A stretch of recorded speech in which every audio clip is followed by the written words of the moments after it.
Bonjour, alors aujourd'hui on va s'occuper de la syntaxe toujours, on va voir quelques caractères de plus qui sont des caractères spéciaux, le point, la petite vague, le double point, le slash et le moins. En fait il s'agit de caractères qui servent, qui sont utiles pour se déplacer dans les répertoires, pour nommer les répertoires.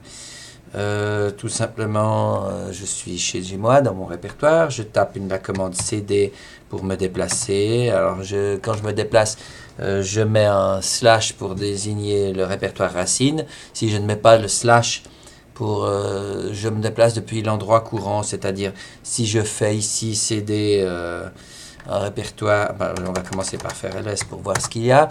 CD le répertoire qui s'appelle prog, eh ben, faut que j'écrive. Voilà, proc, et puis je suis dans le répertoire proc. Évidemment, si je fais CD et que je veux commencer avec un slash, ça veut dire depuis la racine. Par exemple, dans USR, local, bin, je sais que c'est un répertoire qui existe, et je suis dans ce répertoire. J'ai commencé avec le slash. Si je mettais USR local bin sans le slash devant, ça ne marchait pas. Enfin, la petite vague, c'est pour... oui, on va voir dans l'ordre. D'abord, peut-être le petit moins. CD moins se permet de revenir dans le répertoire précédent. N'est-ce pas? Avant, j'étais là. En fait, si je fais deux fois la même chose, je reviens où j'étais, n'est-ce pas? Le double point, c'est simplement pour faire...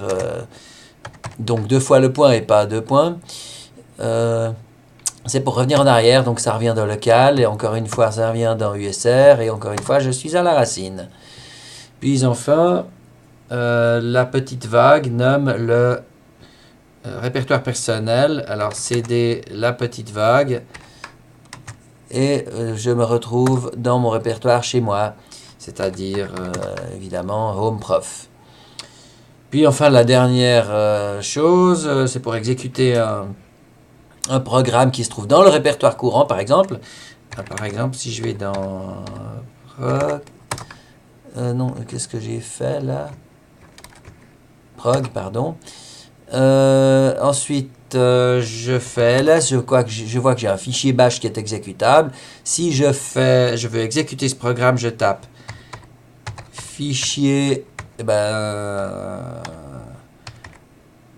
c'est comme ça qu'il s'appelle. Il me dit que ce programme est introuvable parce que je recherche les programmes exécutables selon le chemin de recherche.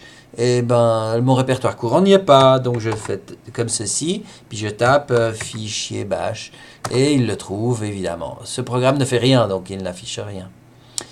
Voilà, j'ai terminé pour aujourd'hui. Je pense que on va passer au suivant. Exercez-vous et passez à la suite pour demain.